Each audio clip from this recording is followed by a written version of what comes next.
വിശുദ്ധ ഖുർആനിലെ സൂറത്ത് ഹജ്ജ് നമ്മൾ പഠിക്കാനിരിക്കാം. ഈ സൂറത്തിന്റെ ധാരാളം സവിശേഷതകൾ നമുക്ക് കാണാൻ സാധിക്കും. അതിൽ ഒന്ന് പ്രധാനമായും നമ്മൾ ചില കാര്യങ്ങൾ അടിസ്ഥാനപരമായി പഠിച്ച് മനസ്സിലാക്കേണ്ടത്, ഒന്ന് സൂറത്ത് മദനിയയാണ്, മദീനയിൽ ഇറങ്ങിയ സൂറത്ത്.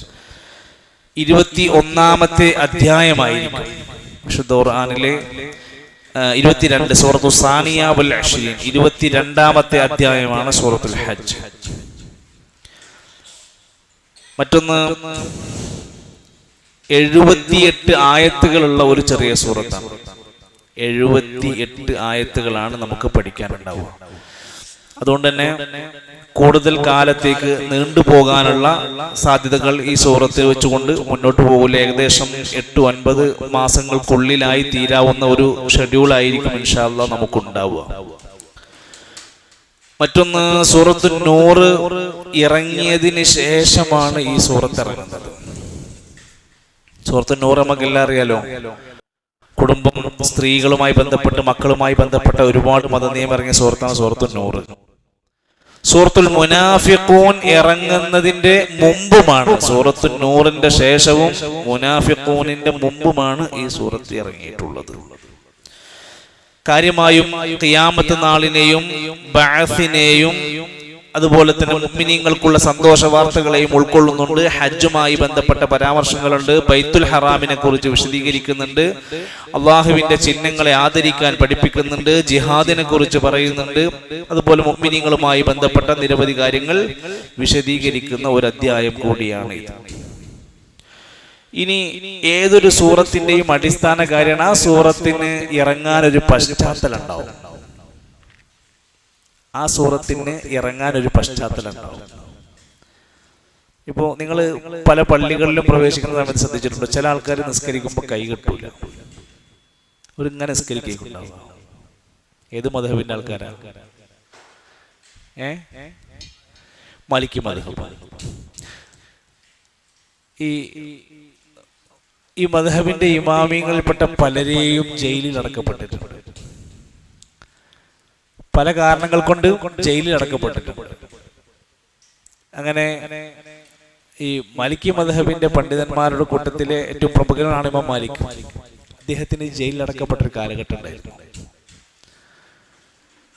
അങ്ങനെ ഒരു ദിവസം ഈ പ്രയാസകരമായ ദുരിതകരമായ ജയിൽ ജീവിതം കഴിഞ്ഞ് ഇദ്ദേഹം പള്ളിയിൽ വന്ന് നിസ്കരിക്കുന്ന സമയത്ത് കൈകൾ ഉയർത്തി നിസ്കരിക്കാൻ പറ്റാത്തൊരവസ്ഥ കിതാബിൽ രേഖപ്പെടുത്തി. കൈ പൊക്കിയിട്ട് നിസ്കരിക്കാൻ പറ്റാത്ത അവസ്ഥ. അപ്പൊ അദ്ദേഹം എന്ത് ചെയ്തു, കൈ ഇങ്ങനെ നിന്നിട്ട് അങ്ങനെ നിസ്കരിച്ചു. ഇത് കണ്ട അനുയായികൾ എന്ത് വിചാരിച്ചു? അങ്ങനെയാണ് നമ്മൾ നിസ്കരിക്കേണ്ടതെന്ന് വിചാരിച്ചു. പിന്നീട് അനുയായികളൊക്കെ പല സ്ഥലത്തേക്കും പോകാൻ തുടങ്ങി. ഈ രംഗം കണ്ട പല ആൾക്കാരും ഇങ്ങനെയാണ് നമസ്കരിക്കുന്നത്. അതുകൊണ്ടാണ് ആ ഒരു വിഭാഗത്തിലെ പല ആളുകളും അത് അങ്ങനെ ഫോളോ ചെയ്ത്, അവർക്ക് അന്നത്തെ ഒരു കാഴ്ചയാണ് അവർക്കുള്ളത്. പിന്നെ അവർ പക്ഷെ അത് ശ്രദ്ധിച്ചിട്ടുണ്ടാവില്ല. എന്നാൽ കിതാബുകളിൽ എത്രയോ സന്ദർഭങ്ങൾ കൈ കെട്ടുന്നതുമായി ബന്ധപ്പെട്ട ഹദീസുകളുണ്ട്. അപ്പൊ ഇതാണ് അതിന്റെ കാരണം പറയാം. ഇതേപോലെ സൂറത്തുകൾ ഓരോ അധ്യായങ്ങൾ ഇറങ്ങുന്നതിനൊരു കാരണങ്ങൾ ഉണ്ടാവും, അടിസ്ഥാനപരമായൊരു കാരണം ഉണ്ടാവും. ഇവിടെ ഹിജ്റ 6-ാം വർഷത്തിൽ മദീനയിൽ ജീവിക്കുന്നതിന്റെ ഇടയിൽ ബനുൽ മുസ്തലഖ് എന്ന് പറയുന്ന ഒരു യുദ്ധം ഉണ്ടായിരുന്നു. അങ്ങനെ അവരുടെ ആ സന്ദർഭത്തിൽ ഉണ്ടായ ഒരു സംഭവം എന്താന്ന് വെച്ചാൽ, കുറച്ച് അറാബികളായ ആളുകൾ ഉണ്ടായിരുന്നു മദീനത്ത്. അറാബികൾ, പിന്നെ ബദുക്കളായ അറബികളായി ജീവിക്കുന്ന ആളുകൾ, അത്ര നാടന്മാരല്ലാത്ത അവസ്ഥ. അവര് ഇദാ ദഖലുൽ ഇസ്ലാമ വഅസ്വാബഹും ഗൈറ മാ യുഹിബ്ബൂന ഫീ അൻഫുസിഹിം ഔ അംവാലിഹിം വഅഹ്ലിഹിം ഇർതദ്ദു അൻഹു. അവർക്ക് ഇസ്ലാം സ്വീകരിക്കണമെന്നുണ്ട്, പക്ഷേ ഇസ്ലാം സ്വീകരിച്ച പല സാമ്പത്തിക നഷ്ടം, പല പല നഷ്ടങ്ങളെ കുറിച്ച് ഇങ്ങനെ ആലോചിച്ച് ലാഭം കിട്ടുന്ന കാര്യങ്ങൾ കാണുമ്പോൾ അവർ പതുക്കെ മുർത്തതായി മാറും. അവർക്ക് കുറച്ചൊക്കെ ലാഭം കിട്ടുന്നതായ ദുനിയവിയായ നേട്ടം കിട്ടുന്ന രംഗം കണ്ടാൽ ദീന നിർത്തതായി മുർത്തതായി മാറിപ്പോകും. അത് ഈമാൻ ഉറക്കാത്തൊരു ടീമാണ്. അങ്ങനെ ഇരിക്കുമ്പോഴാണ് ആ ആയത്തുകൾ ഒരു അറ്റത്ത് നിന്ന് അള്ളാനെ ആരാധിക്കുക, ഏത് സമയത്തും അങ്ങോട്ടും ഇങ്ങോട്ടും ചാടുന്ന ആൾക്കാർ. അതൊക്കെ വിശദീകരിച്ചുകൊണ്ട് മനസ്സിൽ ഉറക്കാനും പരലോകവും ഇസ്ലാമും ഊട്ടി ഉറപ്പിക്കാൻ വേണ്ടിയുള്ള സന്ദർഭത്തിലാണ് ഈ സൂറത്ത് ഇറങ്ങിയത് എന്നാണ് മഹാപണ്ഡിതന്മാരെല്ലാം രേഖപ്പെടുത്തിയിട്ടുള്ളത്. മറ്റൊരു കാര്യം, ഒരു സൂറത്തിന്റെ ബേസിക്കായ കാര്യങ്ങളിൽപ്പെട്ട ഒരു കാര്യമാണ് ആ ഖുർആനിലെ ആ സൂറത്തിന്റെ ഇടക്ക് ഒരുപാട് പദങ്ങൾ കയറി വരും. ഈ സൂറത്തിൽ തന്നെ യാ അയ്യുഹന്നാസ്, യാ അയ്യുഹ അവിടെ 2 വന്നു, അന്നാസ് 3, അത്തഖൂ 4, അങ്ങനെയുള്ള കലിമാത്ത് 1279 കലിമാത്തുകൾ നമുക്ക് ഈ പദത്തിന്റെ ഇടയിൽ വരാൻ 1279 പദങ്ങൾ നമ്മൾ ഈ ഖുർആൻ ഈ സൂറത്ത് ഓതി കഴിയുമ്പോൾ നമുക്ക് ഓതാൻ കഴിയും. ഒരക്ഷരത്തിന് പ്രതിഫലം എന്നാ പറഞ്ഞതെങ്കിൽ ഈ സൂറത്തിൽ മുഴുവനായി ഓതിക്കഴിയുമ്പോൾ 5196 അക്ഷരങ്ങൾ നമ്മൾ ഉച്ചരിക്കാൻ കഴിയും. ഇൻഷാ അല്ലാഹ് ബിതൗഫീഖില്ല. അതാണ് ഈ ഗ്രന്ഥത്തിന്റെ പ്രത്യേകത. ഒരു അക്ഷരത്തിന് പ്രതിഫലം നിശ്ചയിപ്പോൾ അലിഫ് ലാം മീം അക്ഷരമായിട്ട് അലിഫ് ഒരു അക്ഷരമായിട്ടാണ് കൂട്ടിയത്. അർത്ഥമറിയാതെ ഓതുന്ന ഉച്ചരിക്കുന്ന വാക്കിന് പോലും കൂലിയാണെന്ന് പറഞ്ഞു. 5196 അക്ഷരങ്ങൾ നമുക്ക് ഈ സൂറത്തിന്റെ ഇടയിൽ ഉച്ചരിക്കാൻ കഴിയുന്ന പറഞ്ഞത്. 1279 കലിമാത്ത്. കലിമാത്ത് പറഞ്ഞ വേർഡ്സ്. 5196 അക്ഷരങ്ങൾ, ഹുറൂഫ്, അക്ഷരങ്ങൾ. 22ാമത്തെ സൂറത്ത്, 78 ആയത്ത്. ഇതൊക്കെ ഈ ഒരു സൂറത്തിന്റെ സവിശേഷതയാണ്. ബനുൽ മുസ്തലഖ് യുദ്ധ സന്ദർഭവുമായി ബന്ധപ്പെട്ടുകൊണ്ട് ഈ ആയത്ത് ഇറങ്ങിയിട്ട് മഹാരഥന്മാരായ ഇബ്നു കസീർ റഹ്മത്തുള്ളാഹി അലൈഹി പോലുള്ള ആൾക്കാർ പറയാണ്, ആ യുദ്ധത്തിന്റെ സമയത്ത് ഈ സൂറത്ത് ഇറങ്ങി, യാ അയ്യുഹന്നാസു ഇത്തഖൂ റബ്ബക്കും എന്ന് അടങ്ങുന്ന ഈ ആയത്തുകൾ ഇറങ്ങിയപ്പോൾ യബ്കൂന സ്വഹാബത്ത് പൊട്ടിക്കരഞ്ഞുപോയി. മാലം ഗൈറു, മുമ്പൊന്നും ഞങ്ങൾ കണ്ടിട്ടില്ലാത്ത വിധേന അവർ ഈ സൂറത്തിറങ്ങിയപ്പോൾ അതിന്റെ ആശയങ്ങൾ നെഞ്ചിലേറ്റിക്കൊണ്ട് അവർക്ക് കരഞ്ഞുപോയി എന്ന് പറയുന്നത്. അപ്പൊ അതിന് മാത്രം ഗൗരവമായ എന്തൊക്കെയോ ഇവിടെ പറയുന്നുണ്ട്. അന്ന് കണ്ട സ്വഹാബത്ത് ഇത് വിശദീകരിക്കുന്നുണ്ട്. തഫ്സീറിൽ അത് രേഖപ്പെട്ട് നിവേദനം ചെയ്യപ്പെട്ടിട്ടുണ്ട്. അതുകൊണ്ട് ഈ ഒരു അധ്യായത്തിന്റെ തുടക്കം എന്ന നിലക്ക് അടിസ്ഥാനപരമായ കാര്യങ്ങൾ നമ്മൾ ഓർക്കുക. ഇന്ന് ഒരായത്താണ് നമ്മൾ പഠിക്കുന്നത്. കാരണം ഇനിയും ഈ സദസ്സിലേക്ക് വരേണ്ട കുറച്ച് ആളുകളുണ്ട്, ക്ഷണിക്കേണ്ടവരുണ്ട്. പുതിയ ഈ ഒരു ബാച്ച് അറിയാത്ത കുറെ ആളുകളുണ്ട്. അപ്പോൾ ഈ ഒരാഴ്ച സമയത്തിനുള്ളിൽ നമ്മളെല്ലാവരും ഇന്നലെ വിശദീകരിച്ചതുപോലെ അൽഹംദുലില്ലാഹ് ഒരുപാട് ആളുകൾ പങ്കെടുത്തു. ആ ഒരു സദസ്സിനെ ധന്യമാക്കി അള്ളാഹു സ്വീകരിക്കുമാറാകട്ടെ. നമ്മുടെ ഒരു വിജ്ഞാനത്തിന്റെ മഹാവിപ്ലവം ഉണ്ടാക്കുക. അറിവ് കൊണ്ടല്ലാതെ ഒരു നാടിനെ ഉയർച്ചയിലേക്ക് എത്തിക്കാൻ കഴിയില്ല. അറിവ് കൊണ്ടല്ലാതെ, വിജ്ഞാനം കൊണ്ടല്ലാതെ ഒരാളുടെ സ്വഭാവത്തിൽ തിരുത്താൻ കഴിയില്ല. യഥാർത്ഥമായ ദീന് കൊണ്ടല്ലാതെ ഒരു മനുഷ്യർക്കിടയിൽ സ്നേഹം അധികരിക്കാൻ കഴിയില്ല. ഈ തിരിച്ചറിവാണ് മുൻഗാമികളായ നമ്മുടെ സലഫുകൾ ഏറ്റെടുത്ത് കേരളത്തിലെ KM മൗലവിയും VK മൗലവിയും ഉമർ മൗലവിയൊക്കെ ഓർമ്മകളുടെ തീരത്തി എഴുതി വെച്ച പുസ്തകത്തിൽ വായിച്ചു. അദ്ദേഹം ഖുർആൻ പഠിപ്പിക്കാൻ വേണ്ടി അന്നെടുത്ത ത്യാഗത്തിന്റെ കഥകൾ കേരളത്തിന്റെ മണ്ണിൽ ഭയങ്കര എതിർപ്പുണ്ടായിരുന്നു. ഖുർആൻ പഠിപ്പിക്കുന്നതിന് എതിർപ്പുള്ള കാലത്താണ് ആ മനുഷ്യന്മാർ ഖുർആൻ പഠിപ്പിച്ചത്. ഇന്ന് അങ്ങനെയല്ല. ഇന്ന് ഞങ്ങളാണ് ഖുർആൻ പഠിപ്പിക്കുന്നവർ എന്ന് മത്സരിക്കുന്ന കാലമാണ്. അല്ലാഹു സുബ്ഹാനഹു വ തആല നമ്മുടെ മുൻഗാമികളായ സലഫുകളായ മഹാപണ്ഡിതന്മാരുടെ ത്യാഗങ്ങൾക്കുള്ള അർഹമായ തക്കതായ പ്രതിഫലം നൽകുമാറാകട്ടെ. അഊദു ബില്ലാഹി മിനശ് ശൈത്വാനിർ റജീം.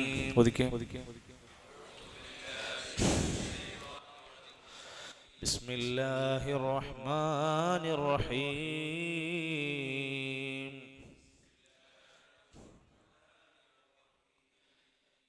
യാ അയ്യുഹൻ നാസു ഇത്തഖൂ റബ്ബക്കും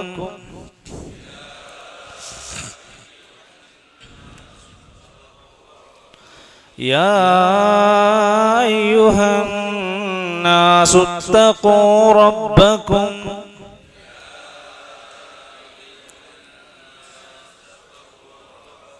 إن زلزلة الساعة شيء عظيم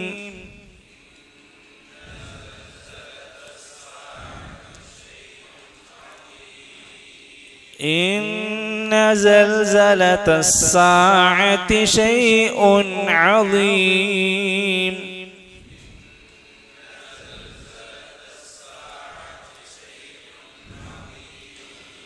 يا أيها الناس اتقوا ربكم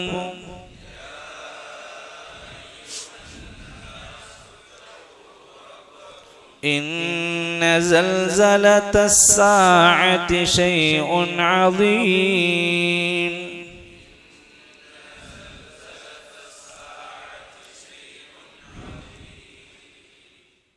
أعوذ بسم الله രണ്ടും ശരിക്കും കൃത്യമായിട്ട് പഠിക്കുക. അഊദു ബില്ലാഹി മിനശ് ശൈത്വാനി റജീം. ഒന്നൊതിക്കെ അഊദു ബില്ലാഹി ശൈത്വാനിർ റജീം. ബിസ്മി ഓതുമ്പോൾ ബിസ്മില്ലാഹി റഹ്മാനി റഹീം. ബിസ്മില്ലാഹിർ റഹ്മാനിർ റഹീം. യാ അയ്യുഹൻ നാസു തഖൂ റബ്ബക്കും ഇന്ന സൽസലത്തശ്ശാഅത്തി ശൈഉൻ അദീം. ഏത് ഒരു ഖുർആനിക ആയത്ത് ഓതുമ്പോഴും നമ്മൾ അഊദു കൊണ്ടാണ് ആരംഭിക്കേണ്ടത്. ഖുർആന്റെ നടുവെന്ന് ഓതുകയാണെങ്കിലും അവസാനത്ത് നിന്ന് ഓതുകയാണെങ്കിലും തുടക്കത്തിൽ നിന്ന് ഓതുകയാണെങ്കിലും അഊദു ഉണ്ടാവും. എന്നാൽ ബിസ്മി എവിടെയാ ഉച്ചരിക്കേണ്ടത്? ഏതൊരു സൂറത്തിന്റെയും തുടക്ക ഭാഗം ഓതുമ്പോഴാണ് നമ്മൾ ബിസ്മി ഓതിയിട്ട് ആരംഭിക്കുന്നത്. അതുകൊണ്ടുള്ള ഖുർആന്റെ എല്ലാ സൂറത്തിന്റെ തുടക്കത്തിലല്ലേ ബിസ്മി ഉള്ളൂ.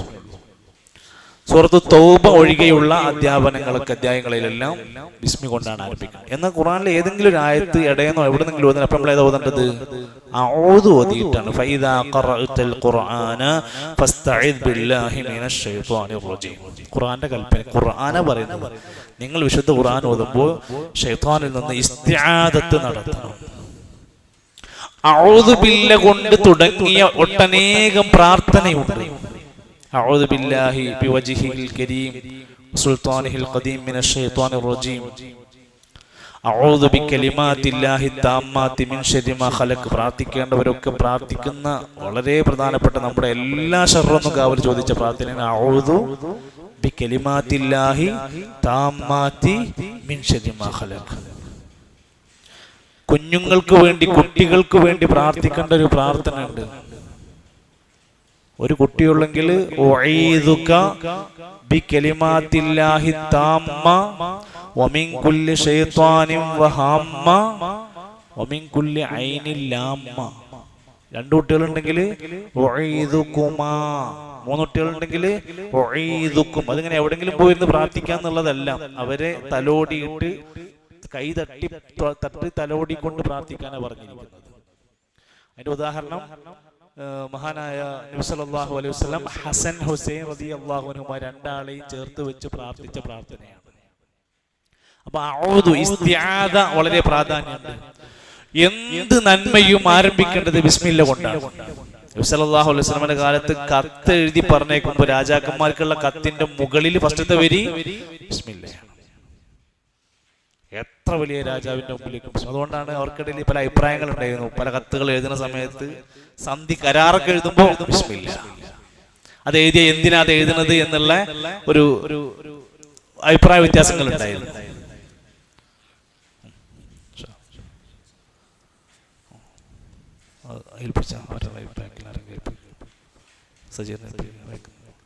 അതിൽ ആ പുസ്തകത്തിൽ പേരെഴുതാത്തവരാരെങ്കിലും ഉണ്ടെങ്കിൽ ഇന്ന് വന്നവരൊക്കെ ഉണ്ടെങ്കിൽ ആ ബുക്കിലൊന്ന് അഡ്മിഷനായിട്ട് പേരൊന്ന് രജിസ്റ്റർ ചെയ്യണം.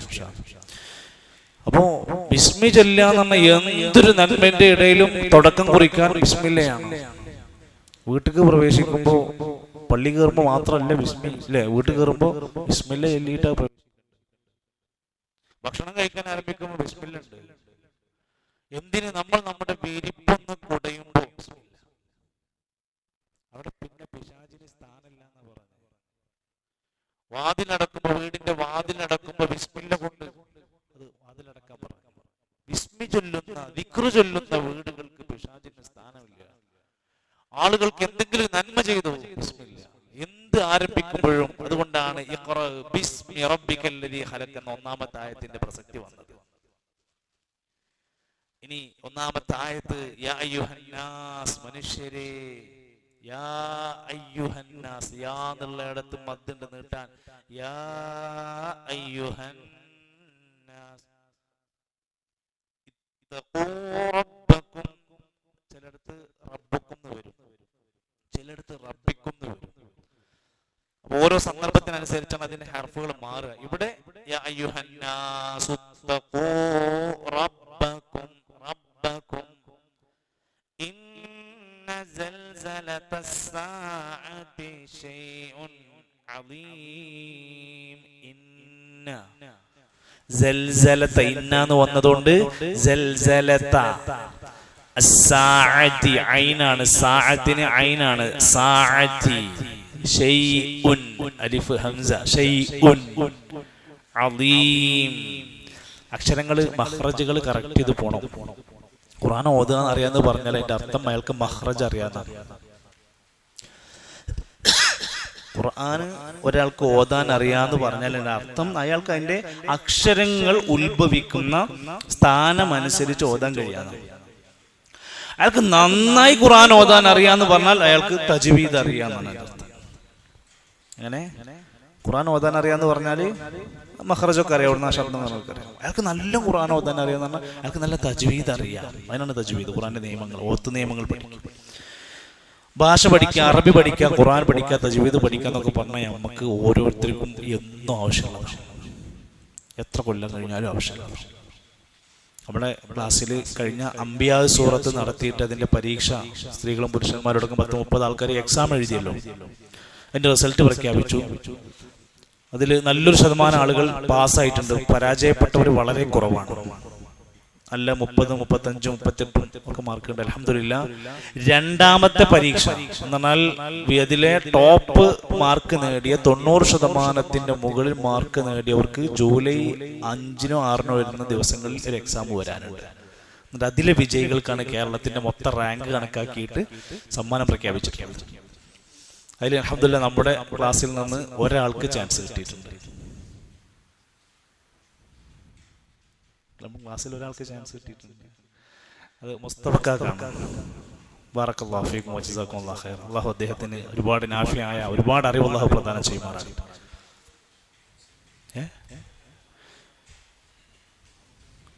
45 വേണ്ട, 40ന്റെ മേലക്കാണ്.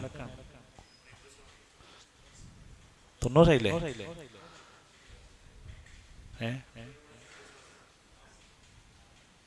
40 നിങ്ങളെ മാർക്കത്തിൽ 43, 40 മുകൾക്ക് ഉണ്ട്.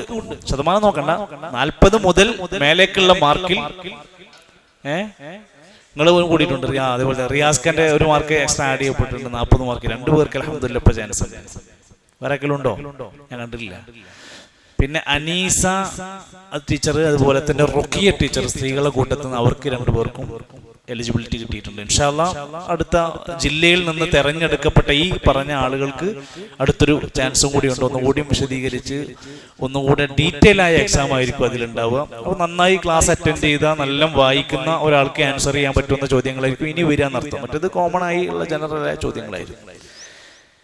ഈ സന്ദർഭത്തിൽ നമ്മൾ ആലോചിക്കുക, ഓരോ അറിവും നമുക്ക് പ്രധാനമാണ്. വായന, കേൾവി, നോട്ട് ചെയ്യൽ, ഓർത്തെടുക്കൽ, ഇതൊക്കെ ഒരു പഠനത്തിന്റെ ഭാഗമാണ്.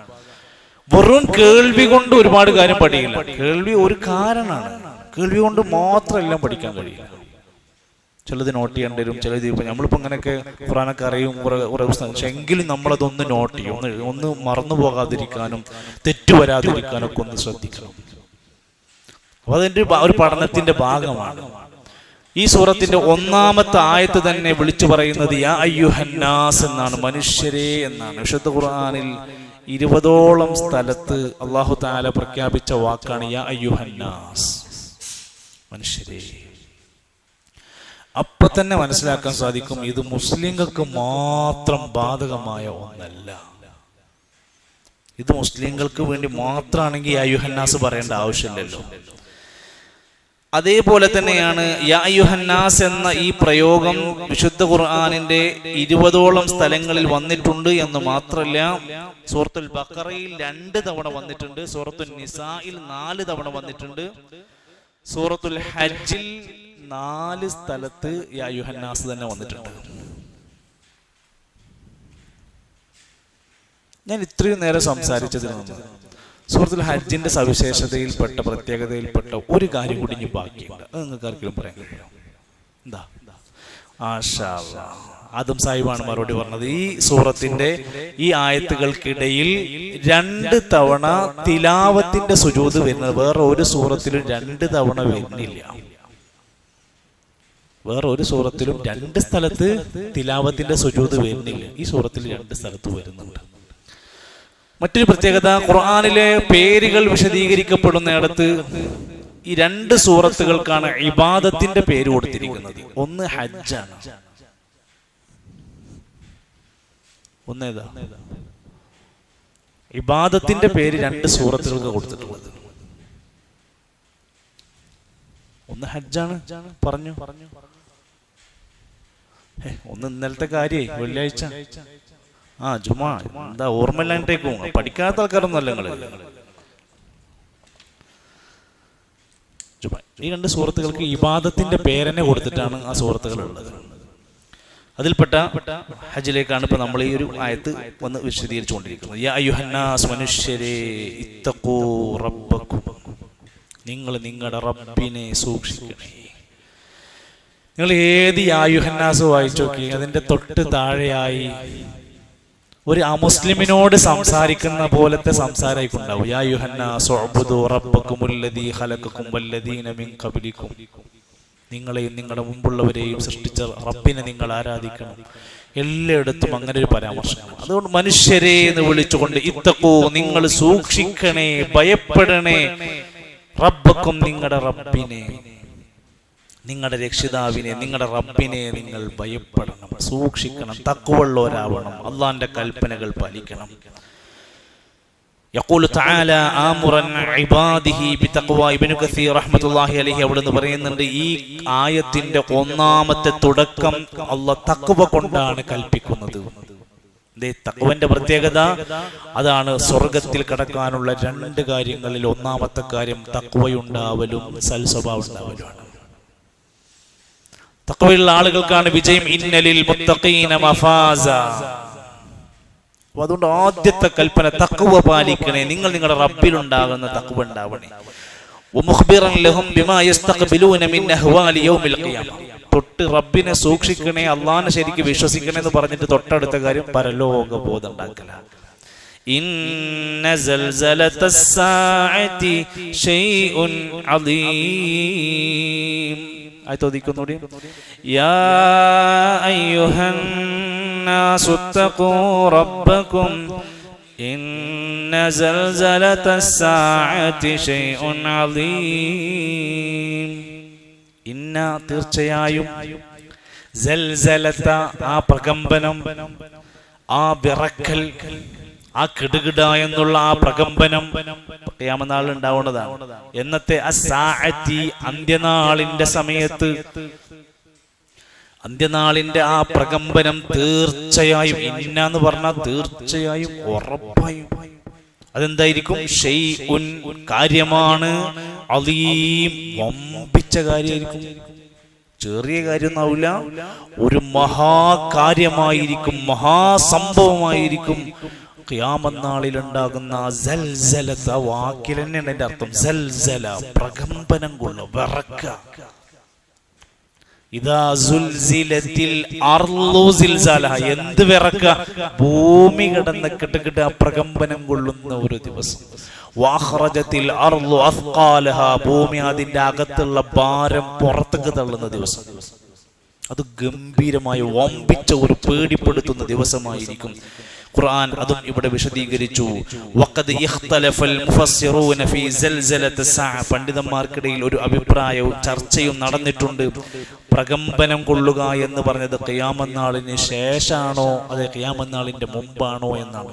മഹാഭൂരിഭാഗം പണ്ഡിതന്മാരും പറഞ്ഞത് ഖിയാമത്ത് നാൾ സംഭവിക്കുന്ന ദിവസത്തിൽ ആ സമയത്ത് തന്നെയാണ് അത് നടക്കുന്നത്. കാലങ്ങൾ കഴിഞ്ഞിട്ട് പിന്നീടല്ല, ഖിയാമത്ത് നാളിന്റെ ശേഷമല്ല എന്ന് വിശദീകരിക്കപ്പെട്ടിട്ടുണ്ട്. വഹമിലത്തിൽ അർളു വൽ ജിബാലു ഫദുക്കത ദക്കതൻ വാഹിദ, പർവ്വതമൊക്കെ പൊട്ടിപ്പൊളിക്കുന്ന വാക്കാണ് ദക്കതൻ വാഹിദ. ഇദാ റുജ്ജത്തിൽ അർളു റജ്ജ വബുസ്സത്തിൽ ജിബാലു ബസ്സ. പ്രയോഗം നോക്കി നിങ്ങൾ. ഭൂമി പൊട്ടിച്ചു കളയുന്ന ഒരു ദിവസം വരാനുണ്ട്, വമ്പിച്ച ദിവസമാണ്. هذا في الدنيا قبل يوم القيامة وقد أورد الإمام أبو جعفر بن جرير തഫ്സീർ പറയാണ്, ഇത് റസൂൽ സല്ലല്ലാഹു അലൈഹി വസല്ലമയിൽ നിന്നുള്ള പല റിപ്പോർട്ടുകൾ വന്നിട്ടുണ്ട്. പ്രസക്തമായതൊന്ന് പറയാം. ഇന്നല്ലാഹ ലമ്മാ ഫരിഗ മിൻ ഖൽഖിസ് സമാവാതി വൽ അർദ്, ആകാശം ഭൂമിയൊക്കെ സൃഷ്ടിച്ചു കഴിഞ്ഞു ശേഷം ഖലഖസ്സൂർ, ഒരു സൂർ സൃഷ്ടിച്ചു. സൂർ എന്ന് പറഞ്ഞാൽ ഒരു കാഹളം സൃഷ്ടിച്ചു. ഫഅഅതാഹു ഇസ്രാഫീൽ, ആർക്ക് കൊടുത്തു? ഇസ്രാഫീലിന് കൊടുത്തു. ഇസ്രാഫീലിന് ഈ കാഹളം കൊടുത്തു. ഫഹുവ വാളിഅഹു ഫീ ഫീ, അദ്ദേഹം അത് എവിടെ വെച്ചിരിക്കുന്നത്? മലക്ക് തന്റെ വായയിലേക്ക്, ആ ഇസ്രാഫീൽ ആ വാഹയിലേക്ക് ആ കാഹളം ചേർത്ത് പിടിച്ചു. അന്ന് ഭൂമിയും ആകാശം സൃഷ്ടിച്ചതിന് ശേഷം അന്ന് ഷാഖിസും ബിബസരിഹി ഇലൽ അർശി, എന്നിട്ട് ആ സാധനം ഇങ്ങനെ പിടിച്ചിട്ട് അർഷിലേക്ക് നോക്കിക്കൊണ്ടാണ് ആ മലക്ക് നിൽക്കുന്നത്. ഷാഖിസ് എന്ന് പറഞ്ഞാൽ തുറിച്ചു നോക്കിക്കൊണ്ടാണ് നിൽക്കുന്നത്, കൂർപ്പിച്ച് നോക്കി നിൽക്കുകയാണ്. ആ മലക്ക് കാത്തിരിക്കുകയാണ്. മതായു ഉമർ, എപ്പോഴാണ് അതിലേക്ക് ഊതാൻ വേണ്ടി അള്ളാന്റെ കൽപ്പന വരുന്നതെന്ന് മാത്രം നോക്കി, ആ ഡ്യൂട്ടി മാത്രം അത് ആയാ നടക്കും. സഹാബത്ത് ഇതിങ്ങനെ കേട്ടപ്പോൾ ചോദിച്ചു. അബൂ ഹുറൈറ റളിയല്ലാഹു അൻഹു വേഗം എണീറ്റു. അബൂ ഹുറൈറ റളിയല്ലാഹു അൻഹുവിന്റെ ശരിക്കുള്ള പേരെന്താ?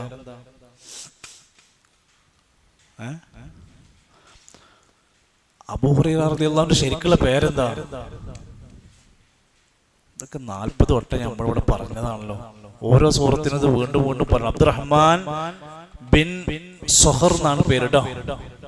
അബ്ദുറഹ്മാൻ ബിൻ സുഹർ എന്നാണ് ശരിക്കുള്ള പേര്. അബൂ ഹുറൈറ എന്ന പേരിൽ അദ്ദേഹം അറിയപ്പെടുകയാണ്. അദ്ദേഹം സദസ്സിന്ന് എഴുന്നേറ്റിട്ട് ചോദിച്ചു, യാ റസൂലല്ലാഹ്, അല്ലാഹുവിന്റെ റസൂലേ, മസ്സൂർ, നിങ്ങൾ ഈ പറഞ്ഞ സൂർ എന്ന് പറഞ്ഞാൽ എന്താണ്? ഖാല ഖർനുൻ, ഒരു കൊമ്പ് പോലത്തെ ഒരു കാഹളമാണത്. ഫകൈഫഹു, അത് അതുകൊണ്ട് എന്താണ് നബി, കാര്യം എന്താണ് അത് പിടിച്ചിട്ട്? ഖാല, നബി പറഞ്ഞു, ഖർനുൻ അദീമുൻ, അതൊരു വലിയ ഒരു കാഹളമാണ്. യൻഫുഖു ഫീഹി 3 നഫഖാത്തിൻ, ഇസ്രാഫീൽ അതിൽ 3 ഊത്തൂതും. ഇതിനാണ് അത് ഉണ്ടാക്കിയത്, 3 ഊത്ത്. അലൂല നഫഖത്തുൽ ഫസഅ, ഒന്നാമത്തെ നഫഖത്തുൽ ഫസഅ ആണ്, രണ്ടാമത്തെ നഫഖത്തുൽ സുഅഖ ആണ്, മൂന്നാമത്തെ നഫഖത്തുൽ ഖിയാമാണ്. ഒന്നാമത്തേതില് ഫയഖൂൽ ഇൻഫഖ് നഫഖത്തുൽ ഫസഅ, നഫഖത്തുൽ ഫസഅ കൊണ്ട് ഊതാൻ വേണ്ടി പറഞ്ഞ ഒന്നാമത്തെ ഊതൂതുന്നതോടെ അഹ്ലുസ് സമാവാതി വഅഹ്ലുൽ അർളി ഇല്ലാ മൻ ഷാ അല്ലാഹ്, ആകാശത്തിലും ഭൂമിയിലുള്ള എല്ലാം നശിക്കാനുള്ളതെല്ലാം നശിക്കും. പിന്നീട് രണ്ടാമത്തെ ഊതൂതും, പിന്നീട് മൂന്നാമത്തെ, അങ്ങനെ ഘട്ടം ഘട്ടമായി അതിന്റെ കാര്യങ്ങൾ ഖിയാമത്തിന്റെ വിവിധങ്ങളായ ഭാഗങ്ങൾ വിശദീകരിച്ചുകൊണ്ട് അവിടെ പറയുന്നുണ്ട്. ഇത് നടക്കും, ഇത് ഹഖാണ്. അല്ലാഹുവിന്റെ ഖുർആൻ വിശദീകരിച്ചു, ഹദീസിൽ അത് പഠിപ്പിച്ചു തന്നിട്ടുണ്ട്. അതേ സമയത്ത് ഈ ഖിയാമത്ത് നാളിൽ ഉണ്ടാകുന്ന അതിന്റെ ഭീതി എത്രമാത്രം വലുതായിരിക്കും, അന്നുണ്ടാകുന്ന സംഭവങ്ങൾ എത്ര വലുതായിരിക്കും. ഇന്ന സൽസലത്തസ് സാഅതി ശൈഉൻ അദീം, വമ്പിച്ച ഒരു സംഭവമായിരിക്കും. അതിന്റെ അടുത്ത ആയത്തിൽ പറയുന്നുണ്ട്, മുല കൊടുത്തുകൊണ്ടിരിക്കുന്ന കുഞ്ഞിനെ ഇട്ടെറിഞ്ഞുകൊണ്ട് ഉമ്മമാർ എണീറ്റോടിപ്പോവും. ഒരു ഉമ്മ തന്റെ കുട്ടിനെ ഏറ്റവും ശ്രദ്ധിക്കുന്ന സമയമാണ്, പാല് കൊടുക്കുന്ന സമയം എന്ന് പറഞ്ഞാൽ. കുട്ടി തൊണ്ടയിൽ കൊടുങ്ങോ, കുട്ടിക്ക് ശ്വാസം കിട്ടൂലേ എന്നൊക്കെ ശ്രദ്ധിക്കണം. നല്ല കെയർഫുൾ ആയിട്ടാണല്ലോ നമ്മൾ മുലപ്പാല് കൊടുക്കുക. അങ്ങനത്തെ ഉമ്മമാര് കുഞ്ഞിനെ മാറ്റി വലിച്ചെറിഞ്ഞ് ഇറങ്ങി ഓടും. നീ അന്ന് കാണുന്ന ജനങ്ങളെ നീ ശ്രദ്ധിച്ചു നോക്കൊണ്ടു. ലഹരി പിടിച്ചവനെ പോലെ, മത്ത് പിടിച്ചവനെ പോലെ ആകെ അമ്പരന്ന് നടക്കും.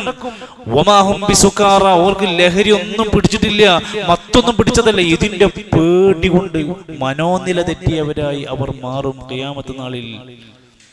അല്ലാഹു സുബ്ഹാനഹു വ തആല ആ പരലോക നാളിൽ വിജയിക്കുന്ന മുഅ്മിനീങ്ങളിൽ മുത്തഖീങ്ങളിൽ നമ്മെ ഉൾപ്പെടുത്തുമാറാകട്ടെ.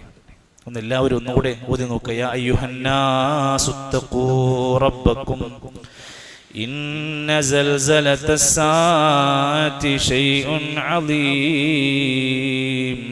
പഠിച്ചില്ലേ? കാണാതെ പഠിക്കാലോ. യാ അയ്യുഹന്നാസുത്തഖൂ റബ്ബക്കും ഇന്ന സൽസലത്തസ്സാഅതി ശൈഉൻ അളീം. അല്ലാഹു നമ്മുടെ ഈ ഒരു പാരായണത്തിൻ്റെയും പഠനത്തിൻ്റെയും ഒക്കെ ഒമ്പിച്ച പ്രതിഫലങ്ങളെല്ലാം നമുക്ക് നൽകുമാറാകട്ടെ. അതിൻ്റെ എല്ലാ ബറക്കത്തും നമുക്ക് ജീവിതത്തിലെല്ലാം അല്ലാഹു നൽകുമാറാകട്ടെ. രണ്ട് കാര്യങ്ങളാണ് ഒന്ന് പറയാൻ സൂചിപ്പിക്കാനുള്ളത്. ഒന്ന് നമസ്കാരവുമായി ബന്ധപ്പെട്ട് തന്നെയാണ്. അത് പലപ്പോഴായി ദീന് പഠിക്കുന്ന, ഖുർആൻ പഠിക്കുന്ന ആളുകൾ അവർക്ക് ഫിഖ്ഹിയായ ജീവിത രീതികളെ കുറിച്ച് അറിയാത്ത പ്രശ്നങ്ങളുണ്ടാവും.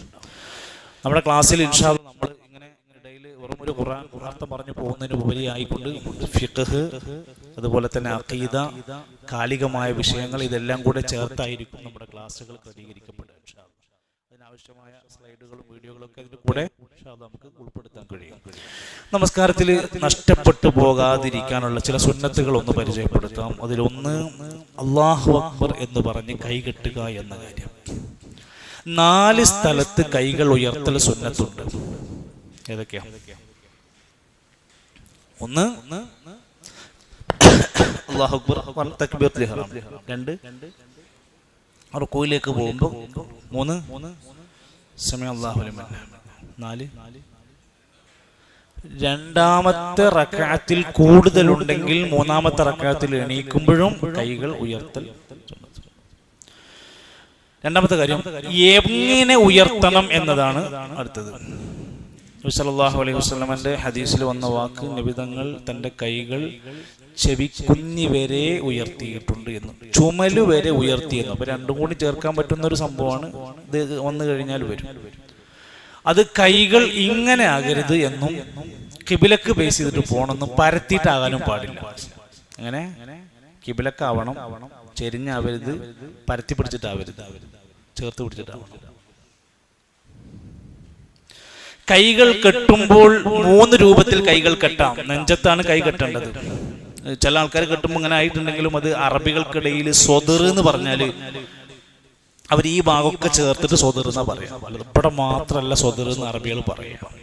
അപ്പൊ അറബികൾ ഒരാൾ ചില ആൾക്കാർ ഇവിടെ കൈ കെട്ടണമെങ്കിൽ എന്ത് പറയും? പള്ളമേണല്ലോ കെട്ടിക്കണത്. നിങ്ങളെ പള്ളല്ല, ഓല പള്ള. ഓൾക്ക് ഇതൊക്കെ നെഞ്ചാണ്. ഈ ഭാഗത്തിനെ കൂടി അവർ നെഞ്ചെന്ന് വിശേഷിപ്പിക്കും, സ്വദർ എന്ന് പ്രയോഗിക്കുക. പിന്നെ ഇവിടെ പൊക്കിൾമ തോണ്ടി കെട്ടുന്ന ആൾക്കാരുണ്ടെങ്കിൽ നമ്മൾ പറയാം അത് പള്ളമേണെന്ന് പറയാൻ പറ്റും. അപ്പോ നെഞ്ചത്ത് കൈ കെട്ടുക എന്നുള്ളതാണ് ഹദീസ്. നെഞ്ചിന് താഴെയൊന്നും നെഞ്ചിന്മേലൊന്നും എന്ന് അത് കെട്ടുന്ന രൂപം ഒന്ന് നബി തങ്ങൾ ഹദീസിൽ തന്റെ കൈകൾ ഇതുപോലെ ചേർത്ത് ഇങ്ങനെ വെച്ചു, ഈ ഒരു ലെവലിൽ. ഒരു റിപ്പോർട്ടിൽ ഇവിടുന്ന് അങ്ങോട്ട് വെച്ചു. രണ്ടാമത്തെ ഇതും ചെയ്യാം. ഇനി ഓരോന്നായി തല്ലുടാണെന്നും പോകേണ്ടതും ഹദീസിലുണ്ട്.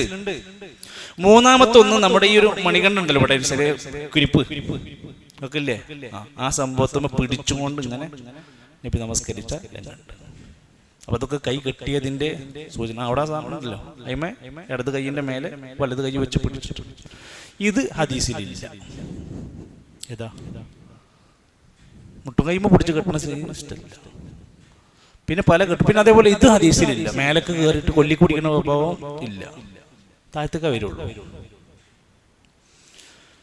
അതുപോലെ തന്നെ മറ്റൊരു സുന്നത്ത് നബി സല്ലല്ലാഹു അലൈഹി വസല്ലം പഠിപ്പിച്ചെന്ന റിപ്പോർട്ടിൽ നമുക്ക് കാണാൻ സാധിക്കും. നമസ്കാരത്തിന്റെ സുന്നത്തുകളുടെ കൂട്ടത്തിൽ ഇങ്ങനെ നമുക്ക് കിട്ടുന്ന കാര്യങ്ങളിൽ ഈ സമി അല്ലാഹു ലിമൻ ഹമിദ എന്ന് പറയും. 2 കൗലുകളുണ്ട്. ഒന്ന് എടുത്തേടത്ത് തന്നെ പഴയ അവസ്ഥയിലേക്ക് തിരിച്ചു വെച്ചു എന്നാണ്. പഴയ അവസ്ഥ കൈ എടുക്കുന്നതിന്റെ മുമ്പുള്ള അവസ്ഥ, സമി അല്ലാഹു ലിമൻ ഹമിദ മുമ്പ് പറയുന്നതിന്റെ അവസ്ഥ കൈ കെട്ടലായിരുന്നല്ലോ. അതുകൊണ്ട് ചില അഭിപ്രായങ്ങൾ പറഞ്ഞു സമി അല്ലാഹു ലിമൻ ഹമിദ പറഞ്ഞുകൊണ്ട് വീണ്ടും കൈ കെട്ടുന്നതിൽ കുഴപ്പമില്ല, കൊട്ടിയതായി റിപ്പോർട്ടുണ്ട് എന്ന് പറയാം. അതേ ഹദീസ് പഴയ അവസ്ഥയിലേക്ക് മടക്കി എന്ന് പറഞ്ഞാൽ നിസ്കരിക്കാൻ നിൽക്കുന്നതിന് മുമ്പ് എങ്ങനെ നിന്നിരുന്നത്? കൈ കെട്ടാതെ നിന്നിരുന്നു. അതുകൊണ്ട് സമി അല്ലാഹു ലിമൻ ഹമിദ പറഞ്ഞ് കൈ കെട്ടിയില്ലെങ്കിലും അതും പറ്റുന്നതാണ്. അങ്ങനെ ചില രണ്ടും ജായിസാകുന്ന ചില ഘട്ടങ്ങളുണ്ട്. അപ്പോൾ അവിടെ നമ്മൾ അതിനാണ് പ്രാധാന്യം കൊടുക്കുകയെന്ന് വെച്ചാൽ രണ്ടിനെയും വിമർശിക്കാൻ പാടില്ല. ഒരാൾ കൈ കെട്ടിച്ചിട്ട് അയാളെ കുറ്റം പറയാൻ പാടില്ല, ഒരാൾ കൈ കെട്ടിയില്ല എന്ന് വിചാരിച്ചിട്ട് അയാൾക്ക് സുന്നത്തില്ല എന്ന് പറയാൻ പാടില്ല. രണ്ടിനും സാധ്യതകളുണ്ട്. അങ്ങനെ നമസ്കാരവുമായി ബന്ധപ്പെട്ട ഒട്ടനേകം കാര്യങ്ങൾ അതിൻ്റെ സുന്നത്തുകളുടെ കൂട്ടത്തിലൊക്കെ നമുക്ക് പഠിക്കാൻ കഴിയും.